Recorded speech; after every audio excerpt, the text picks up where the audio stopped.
जी, अस्सलाम वालेकुम जी। मैं उम्मीद करता हूँ आप सब लोग बिल्कुल खैरियत से होंगे।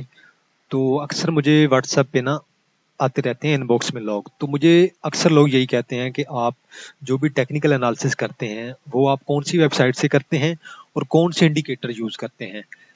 तो मैं अक्सर 2-3 इंडिकेटर यूज़ करता हूँ।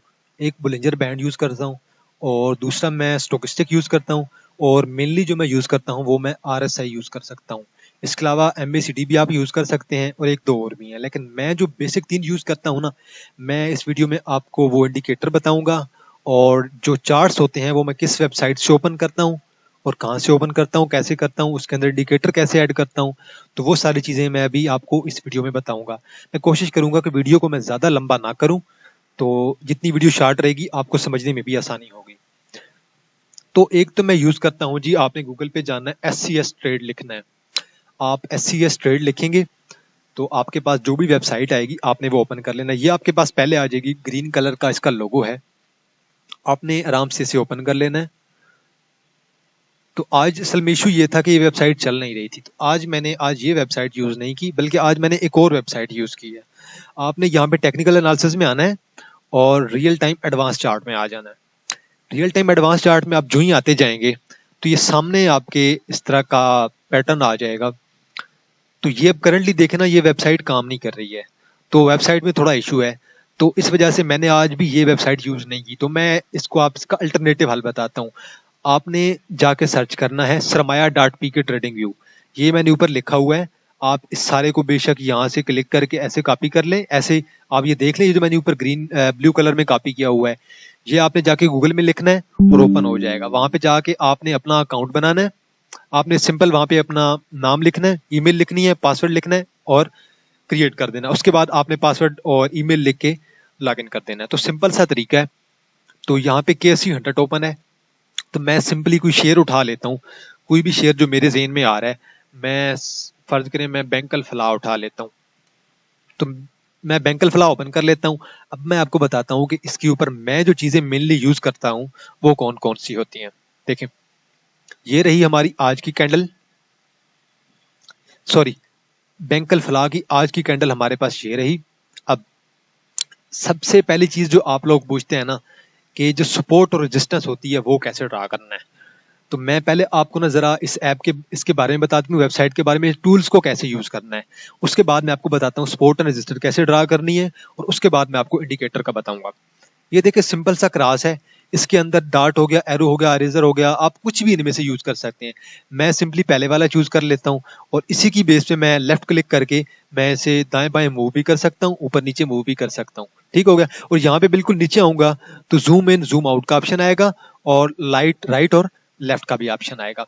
सेकंड सेकंड पे अगर आए तो इसके जरिए से एक ट्रेंड लाइन अप ड्रा कर सकते हैं, इनफो लाइन ड्रा कर सकते हैं। तो यहाँ पे मैं जो सपोर्ट और रेजिस्टेंस के लिए यूज करता हूँ वो होती है हॉरिजॉन्टल लाइन। नेक्स्ट चलें, नेक्स्ट यहाँ पे आ जाएं तो इसके अंदर कुछ आप बॉक्सेस वगैरह ड्रा कर सकते हैं। और ये जो है ना, यहाँ पे अगर आ जाएं तो पहले इसके अंदर होता है ब्रश। अगर कुछ राइट करना चाहते हैं तो आप ब्रश के जरिए से राइट करना राइट कर सकते हैं। अगर आपने कोई जोन बनाना है आप रेक्टेंगल यूज कर लें, रोटेटेड रेक्टेंगल हो गया, कुछ किसी किस्म की शेप आप यहाँ से यूज कर सकते हैं। और यहाँ पे राइटिंग में अगर आप आ जाएं तो आप यहाँ से राइट कर सकते हैं, कुछ भी यहाँ से आप एरो वगैरह निशान वगैरह यूज कर सकते हैं। तो मेनली जो मैंने आपको बता दी उन चीजों का यूज आता है, इन नीचे वालों से ज्यादा यूज इतना नहीं होता। अगर आप जूम करना चाहते हैं तो आप यहाँ पे क्लिक करें और लेफ्ट जो आपका बटन है उसे प्रेस करके आप ऐसे कर लें तो आपकी जो जो भी कैंडल्स को आप होंगी आपकी कैंडल जूम हो जाएंगी। ये मैंने कैंडल को जूम कर लिया है। अब मैंने जूम आउट करना है, मैं इस पे क्लिक करूंगा सिंपल तो जूम हो जाएगा।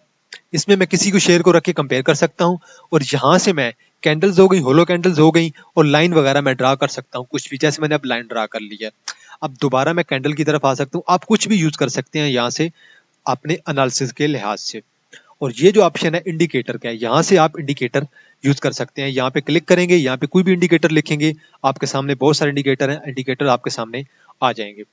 तो इंडिकेटर का मैं बाद में बताऊंगा, पहले जरा सपोर्ट एंड रेजिस्टेंस की बात कर लेते हैं। तो ये मैंने ओपन कर लिया है और मैं इसका कलर कोई ऐसा रख लेता हूँ जो आपको समझ आ जाए। ये मैंने कर लिया और उसकी जो मोटाई है इसे मैं जरा सा मोटा कर देता हूँ। अब देखें, जो भी आपने बनानी होती है सपोर्ट जो भी होती है ना, हमेशा रेड कैंडल पे बनाई जाती है।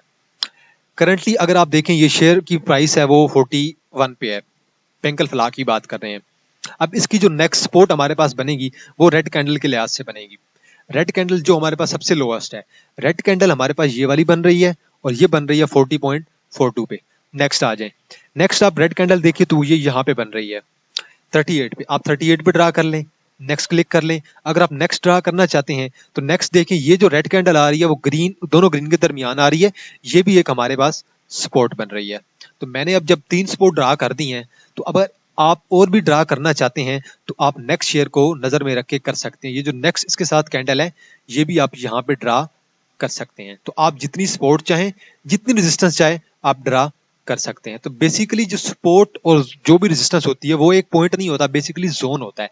लेकिन आपको इसलिए एक एरिया बता देते हैं ताकि आपको समझने में आसानी हो। अब इसी तरह जो आप ड्रा करते हैं, रेजिस्टेंस ड्रा करते हैं, वो भी इसी तरह की जाती है। उसका कलर चेंज मैं हमेशा कर देता हूँ यहाँ से ताकि आपको समझने में आसानी हो। तो अब मैं यहाँ से बैक जाऊंगा और मैं देखूंगा जो प्रीवियस कैंडल्स थी, तो प्रीवियस कैंडल के मुताबिक ये शेयर कब तक कहाँ तक ऊपर गया था। तो मेरे ख्याल में ये शेयर ने अपने 35-40 के लेवल को अभी तक क्रॉस किया ही नहीं है अभी आज तक। तो इसकी जो सपोर्ट है वो अभी मैं कंफर्म सपोर्ट बनाना मुश्किल है, क्योंकि इंटरेस्ट रेट नहीं बढ़ा, तो बैंक में इन्वेस्टमेंट हो रही है, लोग इस शेयर में विलिंगनेस है लोगों की, तो ये शेयर ऊपर की तरफ जा रहा है। तो इसमें अब जो रेजिस्टेंस है वो मैं ड्रा नहीं कर पा रहा। अब कोई और शेयर मैं उठा लेता हूँ, कोई और शेयर भी, जैसे ओजीडीसी मेरे ज़हन में आ रहा है, मैं ओजीडीसी उठा लेता हूँ और ओजीडीसी को जरा देख लेते हैं कि सपोर्ट और रेजिस्टेंस इस पे कैसे ड्रा की जाती है। सपोर्ट मैंने आपको ड्रा करना सिखा दी है, अब मैं आपको जरा रेजिस्टेंस ड्रा करना सिखाता हूँ। आपने यहीं पे क्लिक करना है, कलर ब्लैक ऑलरेडी हुआ पड़ा है।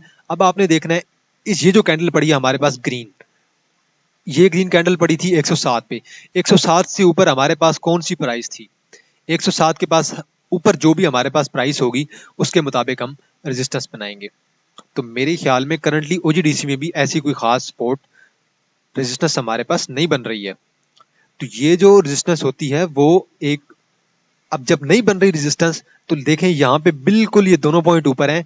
अब जो हम रेजिस्टेंस बनाएंगे अगर नहीं बन रही तो अब हम इस ग्रीन के जो ऊपर शेडो है एक उसके लिहाज से बना लेंगे, और सेकंड जो हम बनाएंगे वो हम रेड की शेडो के लिहाज से बना लेंगे, क्योंकि रेजिस्टेंस या सपोर्ट एक एरिया होता है, एक जोन होता है। तो अभी 105 पे है, एक 108 पे बन गई है और 111 पे बन गई है। चले मैं इधर जरा अब दोबारा सपोर्ट ड्रा कर ही देता हूं, आपको बेहतर समझ आ जाएगी। देखिए अब रेड कैंडल ढूंढनी है आपने, रेड कैंडल कौन सी है, यहाँ पे है, बिल्कुल इसके करीब है, लेकिन इतने करीब है कि हम इसके ऊपर अब सपोर्ट ड्रा नहीं कर सकते। तो नीचे कैंडल पे आ जाए, नीचे कैंडल कहाँ पे है, 97 पे है। तो ये हमारी एक सपोर्ट बन गई जो कि अच्छी सपोर्ट है। इसके बाद अगर सपोर्ट देखें तो ये हमारे पास सपोर्ट बन रही है जो कि बहुत ही स्ट्रॉन्ग सपोर्ट है। तो ये इस तरह आपने सपोर्ट और रेजिस्टेंस ड्रा करनी है। अब नेक्स्ट बात करते हैं इंडिकेटर्स की। इंडिकेटर्स देखिए, मैं सबसे पहला जो इंडिकेटर प्रेफर करता हूँ relative strength index. Relative strength index basically एक मोमेंटम है जो कि मोमेंटम को शो करता है। अब मैं जो चीज में जो चीजें यूज करता हूँ ना, मैं एरो यूज करता हूँ और इसकी जो पोजीशन होती है मैं वो ड्रा करने की कोशिश करता हूँ कि इसकी जो पोजीशन है वो कहाँ की तरफ जा रही है, एक जो स्लोप बन रही है वो कहाँ की तरफ जा रही है। तो करंटली आप स्लोप देखें ना, स्लोप यहाँ से इस तरह की बन रही है। तो स्लोप तो मैं चलो ऐसी बना देता हूँ आपको दिखाने के लिए कि ये स्लोप किस तरह ऊपर गई है। अब अगर ये जहाँ पे डाउन ट्रेंड नजर आ रहा है, जब अब ये RSI नीचे की तरफ आ रही है, तो मैं एक यहाँ पे भी एक ड्रा कर देता हूँ कि अब हो सकता है कि ये मजीद थोड़ा सा डिप ले शेयर। अगर न्यूज अच्छी न्यूज ना आई कोई भी तो ये शेयर थोड़ा डिप ले सकता है। तो ये तो बेसिक चीज हो गई। अब देखें RSI के दो बैंड होते हैं, एक होता है अपर जो कि मोस्टली 70 प्रेफर किया जाता है, और जो नीचे वाला होता है वो 30 होता है। अब जो ही 30 पे जाता है RSI, लोग क्या करते हैं उस लेवल पे बाइंग स्टार्ट कर देते हैं। अगर उस लेवल पे वॉल्यूम अच्छा पड़ रहा हो, बेशर्ते के उस शेयर पे जब वॉल्यूम अच्छा पड़ रहा हो तो लोग उस जगह पे उस सपोर्ट पे बाइंग स्टार्ट कर देते हैं। तो फिर खुद ब खुद शेयर ऑटोमेटिकली ऊपर की तरफ चला जाता है। और जो अपर बैंड है, अपर बैंड जब 70 को क्रॉस करता है तो उसका मतलब होता है कि अब ये शेयर बहुत ज्यादा बाय कर लिया गया, अब ये शेयर और बात हो गया, अब इस शेयर में रिस्क बढ़ गया है। अब ये ऊपर कितना जाएगा कोई गारंटी नहीं है, लेकिन इस शेयर में अब रिस्क है। अब रिस्क है, अगर न्यूज अच्छी आती रही तो शेयर और ऊपर जाएगा। अब 50-50% रिस्क हो जाता है जब ये 70 के ऊपर की तरफ चला जाए। अगर आपके पास इतने पैसे हैं, आप स्टॉप लॉस के साथ चल सकते हैं, तो आप रिस्क लें, बेशक लें, कोई शक नहीं है इसमें। क्योंकि जब रेशियो आ जाएगी हमारे पास 1:1 आ जाएगी आपके पास रिस्क और प्रॉफिट की रेशियो। तो ये जो बेसिक कॉन्सेप्ट है ना, देखें कुछ लोग कहते हैं कि सिंपल जाके 30 पे बाइंग कर लें और 70 पे जाके सेल कर दें, लेकिन यहाँ पे देखें, यहाँ पे अगर आरएसआई ने जब 70 को टच किया तब शेयर की प्राइस 86 थी, लेकिन जब इसने 83 को टच किया इसकी प्राइस हमारे पास 108-9 पे पहुंच गई थी। तो ये तो बिल्कुल भी कोई बात ना हुई कि आप 30 पे बाय करें और 70 पे सेल कर दें। तो मेन चीज ये होती है कि 30 को भी आपने देख के करना है। 30 पे जब जाएगा आपने देखना है कि कैंडल पैटर्न कैसा है, वॉल्यूम कैसा पड़ा है, लोगों की विलिंगनेस क्या है, लोगों के सेंटीमेंट्स क्या हैं। तो ये बेसिकली आरएसआई का रूल है। आरएसआई के रूल के मुताबिक आपने वॉल्यूम पे भी नजर रखनी है, आपने कैंडल स्टिक पे भी नजर रखना है, और उस शेयर को देखना भी है कि वो शेयर अपनी सपोर्ट पे मौजूद है कि नहीं। अगर एक शेयर फर्ज करें 100, अब ये शेयर करंटली मौजूद है 105 पे, और आरएसआई फर्ज करें इसका अगर यहाँ पे भी होता 30 पे भी होता, मैं तो बिल्कुल भी बाय ना करता। लेकिन आपको तो लगेगा कि आरएसआई 30 पे पहुंच गया बाय कर ले, नहीं बिल्कुल भी नहीं। आरएसआई जब 30 पे आता है कैंडल पैटर्न को देखा करें, जब कैंडल पैटर्न आपको सजेस्ट कर रहा हो कि बाइंग बनती है आप तब बाइंग करें, जब वो पैटर्न सजेस्ट नहीं कर रहा तो अब बाइंग ना करें। अब देखें, लेट्स सपोज इस एरिया पे देखें, इस एरिया पे आरएसआई हमारे पास कितने पे था, 66 पे था, लेकिन ये जो हमारे पास कैंडल पड़ी है ये एक विंडो पड़ी है। अब विंडो जो है ना कैंडल, वो कंफर्मेशन देती है कि अब शेयर ऊपर की तरफ जाएगा। जब कंफर्मेशन मिली है तब तो आरएसआई तो हमारे पास 68 पे भी था, हो सकता था कि हम यहाँ पे बाइंग कर लेते, अगर हम यहाँ पे बाइंग कर लेते तब भी बेहतर था, यहाँ पे कर लेते तब भी बेहतर था। लेकिन जब हमें कंफर्मेशन मिली है विंडो की तो हमने तब बाइंग स्टार्ट की है। जब कंफर्मेशन मिली है हमें विंडो की, उसके बाद आप देखिए कैसे कैंडल ऊपर की तरफ गई है। ये सिंपल होता है आरएसआई का रूल। तो आरएसआई को बेसिकली देखा करें, आरएसआई कहाँ पे मूव कर रहा है। अगर ये मैंने अगर डेली खोला हुआ है ना तो डेली देखें कि आरएसआई 30 से 70 की रेंज के दरमियान मूव कर रहा है कि नहीं, और आरएसआई 70 के ऊपर कब कितनी बार गया है और कितने दिन स्टे करता है। ये सिंपल रूल है आरएसआई का। अब देखें एक और जो मैं यूज करता हूँ स्टोकेस्टिक, स्टोकेस्टिक का भी सिंपल सा देख लेते हैं, उसके बाद बुलिंजर बैंड भी देखेंगे। सॉरी जी, ये मैंने लगाया तो था लेकिन लगा नहीं है, कोई बात नहीं, दोबारा लगा लेते हैं। स्टोकेस्टिक की बातें आते हैं जी। स्टोकेस्टिक की ये जो रेड लाइन होती है ना ये होती है स्मूथ लाइन, और जो ग्रीन लाइन होती है ये होती है फास्ट लाइन। तो अभी मैं आरएसआई को हटा देता हूं ताकि आपको स्टोकेस्टिक को समझने में आसानी हो। अब स्टोकेस्टिक का भी यही होता है कि आपने जब ये बिल्कुल लो लेवल पे जाए, अपने इस लेवल पे यहाँ पे हम बाइंग करें, और जब ऊपर लेवल पे जाए आप सेल कर दें। तो कॉन्सेप्ट बिल्कुल सेम है, लेकिन यहाँ पे भी वही वही बात हुई है। देखें, जब ये आरएसआई की रेड लाइन 80 पे थी, इस शेयर की प्राइस 82-83 पे थी, लेकिन उसके बाद हमारे पास जो रेड लाइन है वो देखें वो तो डाउन भी गई है, लेकिन अभी तक शेयर हमारे पास इंक्रीज होता रहा है एक ट्रेंड के साथ। तो ट्रेंड मैं यहाँ पे बना देता हूँ, आपको आसानी होगी समझने में। तो यहाँ पे देखें, लेकिन यहाँ पे तो आरएस जो स्टोकेस्टिक है और आरएसआई दोनों हमें और शो कर रहे हैं। तो एक बात को जरूर ज़हन में रखिएगा कि आरएसआई हो या स्टोकेस्टिक हो, एक वॉल्यूम को देखें, वॉल्यूम का बहुत ज्यादा इंपैक्ट होता है। अब देखें, मैं आपको एक सिंपल सी यहाँ पे वॉल्यूम का, अब मैं रेक्टेंगल का यूज करके आपको वॉल्यूम बताता हूँ। देखें, यहाँ पे जब था ना उस दिन, यहाँ पे जब था, देखें इन दिनों में इसके ऊपर वॉल्यूम कितना पड़ा है। अब ये देखें वॉल्यूम को देखें, वॉल्यूम इससे बहुत अच्छा खासा पड़ रहा था। यहाँ पे देखें, यहाँ पे देखें, इससे वॉल्यूम, यहाँ पे ग्रीन कैंडल पड़ी है, इससे तकरीबन 10-11 मिलियन वॉल्यूम पड़ गया है। तो मतलब क्या है, जब शेयर में वॉल्यूम अच्छा पड़ रहा है, लोग विलिंगनेस है बाइंग करने के लिए, उसके बाद आप बाइंग करें। और आरएसआई की जो रेड लाइन है उसका ट्रेंड देखा करें, उसका ट्रेंड ऊपर की तरफ जा रहा है, नीचे की तरफ जा रहा है। अब देखें, जब इसका रेड लाइन जो है स्मूथ लाइन, उसका ट्रेंड नीचे की तरफ आ रहा है, मतलब कि थोड़ा बहुत डप ले सकती है, तो मैं बाइंग क्यों करूंगा इस लेवल में, मैं वेट करूंगा उस शेयर की नीचे की तरफ आए तो मैं तब बाइंग करूं। तो ये बेसिक कॉन्सेप्ट है आरएसआई और स्टोकेस्टिक का। तो बेसिकली ये कॉन्सेप्ट बिल्कुल गलत है कि जो हमारे पास 30 या 20 के लेवल पे बाइंग करें और 70 और 80 के लेवल पे सेल कर दें। और स्टोकेस्टिक की लाइन, जो लाइन होती है ना, ग्रीन लाइन और ब्लू लाइन, ये जब भी आपस में क्रॉस करती हैं, और रेड का जो होता है हमारे पास ट्रेंड होता है, वो अगर ऊपर की तरफ हो तो इसका मतलब है कि अब हमारे पास अप ट्रेंड आने वाला है। और जब दोनों आपस में क्रॉस करें, यहाँ पे देखें ना, मैं आपको दिखाता हूँ, यहाँ पे इन दोनों ने आपस में क्रॉस किया है, रेड लाइन और ग्रीन लाइन ने। लेकिन रेड लाइन का जो शेप थी, जो उसकी मूवमेंट थी, वो कहाँ की तरफ थी, नीचे की तरफ थी। तो ये नीचे की तरफ जो शेप इसकी जा रही है, जो ये शो कर रही है, ट्रेंड शो कर रही है कि अब इसने नीचे की तरफ जाना है। और ये शेयर कहाँ पे था, इस वक्त ये शेयर था 80 पे, और ये शेयर लोएस्ट कहाँ पे चला गया, 73 पे। 8 रुपए शेयर ने डाउन कर दिए हैं। तो ये इस चीज को भी देखा करें। और नेक्स्ट टाइम अब दोबारा आगे आ जाए, अब यहाँ पे देखें जब शेयर हमारे पास 85 86 पे चला गया, ट्रेंड रेड लाइन का ऊपर की तरफ है अभी तक, और दोनों में अभी तक डाउन ट्रेंड के लिए क्रॉस नहीं किया यहाँ तक, तो शेयर की प्राइस ऊपर गई है। अब जब यहाँ पे उन्होंने क्रॉस किया है, देखें यहाँ तक, यहाँ से लेकर यहाँ तक प्राइस गिरी है, प्राइस हमारे पास 86 से दोबारा 83 पे आ गया, 3-4 रुपए गिर गई है, लेकिन जब दोबारा क्रॉस किया है रेड लाइन ऊपर की तरफ ट्रेंड शो कर रही है, और प्राइस यहाँ से हमारे पास से इंक्रीज हुई है 83 से, और हमारे पास 111-12 तक प्राइस चली गई है। तो ये स्टोकेस्टिक का मेन कॉन्सेप्ट है। एक और जो इंडिकेटर मैं यूज करता हूँ वो मैं यूज करता हूँ बुलिंजर।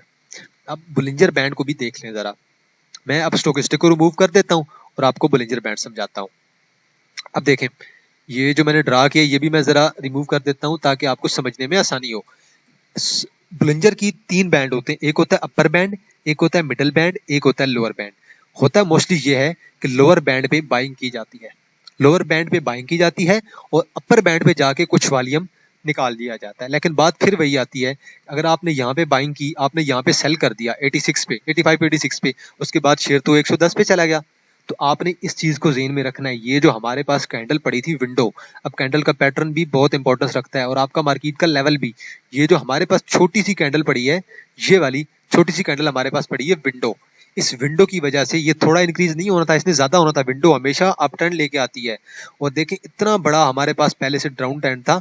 अब देखें डाउन ट्रेंड हमारे पास कहां से आया है, यहाँ से हमारे पास डाउन ट्रेंड स्टार्ट हुआ है और डाउन ट्रेंड हमारे पास यहाँ तक गया है। इतने बड़े डाउन ट्रेंड के बाद अगर विंडो पड़ेगी तो विंडो उसको यहाँ तक तो नहीं लेके जाएगी, यहाँ तक तो नहीं लेके जाएगी, विंडो अब इसे मजीद ऊपर की तरफ लेके जाएगी इसके पुराने लेवल तक, और पुराना लेवल इसको 5-10 का था, 106 का था, तो उस लेवल तक लेके गई है, बल्कि उस लेवल से ऊपर ही लेके गई है ओजीडीसी को। तो ये जो मेन कॉन्सेप्ट है ये समझा करें, बेशक इस चीज को फॉलो किया करें कि मिड लाइन से जैसे नीचे आती है, लेट्स सपोज जैसी मिड लाइन से नीचे आती है तो फिर कैंडल पैटर्न को देखा करें। अब देखें ये यहाँ पे आया है, जो ही कैंडल पैटर्न इंपॉर्टेंट नहीं थी, लेकिन अगले दिन उसने कंफर्मेशन दे दी है, ये जो ग्रीन कैंडल पड़ी है इसकी जो क्लोजिंग हुई है वो मिड लाइन से ऊपर हुई है। अब हमारे पास कंफर्मेशन आ गई है कि अब हम बाइंग बना सकते हैं, बाइंग लेवल कर सकते हैं।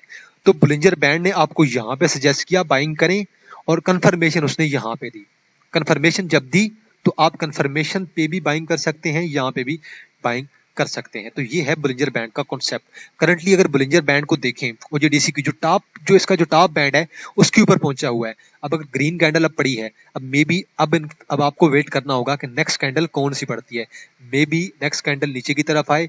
लेकिन मेन चीज क्या है ओजीडीसी में, न्यूज। अब न्यूज का असर भी आ जाता है, तो इंडिकेटर्स वहां पे फेल हो जाते हैं जहां पे न्यूज आ जाती है, जहां पे कोई तगड़ी न्यूज आ जाती है, जैसे रिफाइनरी की न्यूज आ रही है, तो रिफाइनरी की जो भी न्यूज आएगी उसका असर ओजीडीसी पे होगा, पीआरएल पे होगा, पीपीएल पे होगा।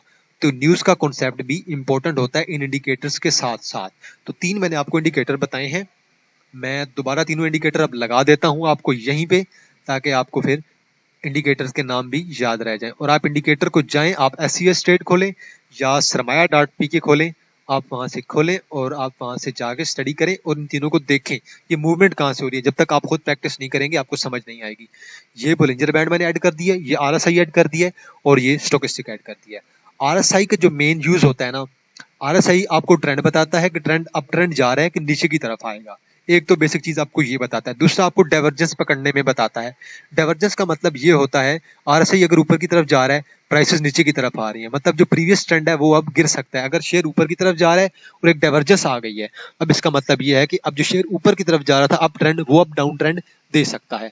तो आरएसआई के और डाइवर्जेंस पे मैंने एक ऑलरेडी वीडियो बनाई हुई है, तो मैं जरा आपको ओपन करके वीडियो दिखा देता हूँ आरएसआई और डाइवर्जेंस पे। माजर जी मेरे पास कुछ मूवीज और ये गाने वगैरह ओपन हो गए। बहरहाल मैं आपको ये दिखाना चाह रहा था आरएसआई और डाइवर्जेंस पे मैंने जो वीडियो बनाई हुई है। अब मैं वीडियोस पे आता हूँ तो आपको आरएसआई एंड डाइवर्जेंस पे वीडियो बताता हूँ। तो उस पे मैंने डाइवर्जेंस का कॉन्सेप्ट एक्सप्लेन किया हुआ है ऑलरेडी, तो वो आप जब देखेंगे वीडियो तो आपको आरएसआई के साथ को यूज करते हुए डाइवर्जेंस को कैसे फाउंड करना है, कैसे कैलकुलेट करना है, आपको आसानी से समझ आ जाएगी। जी मैं देख रहा हूँ यहीं कहीं पे वीडियो होनी चाहिए, लेकिन मेरी नज़र में अभी तक नहीं आ रही। RSI and divergence, RSI and divergence second third, ये नीचे होनी चाहिए बिल्कुल यहीं कहीं। ये रहा जी, आरएसआई एंड डाइवर्जेंस 13 व्यूज है, इस व्यूज को मैं आपको जरूर सजेस्ट करूंगा कि आप इस वीडियो को वॉच करें, आपको पता चल जाएगा कि डाइवर्जेंस कैसे कैलकुलेट की जाती है। बाकी जो RSI का कॉन्सेप्ट है और बोलिंजर बैंड का और स्टोकेस्टिक का, वो मैंने आपको वीडियो में एक्सप्लेन कर दिया है। इंशाल्लाह आपके साथ दोबारा मुलाकात होगी एक नई वीडियो के साथ। तब तक अपना ख्याल रखिएगा। अल्लाह हाफिज।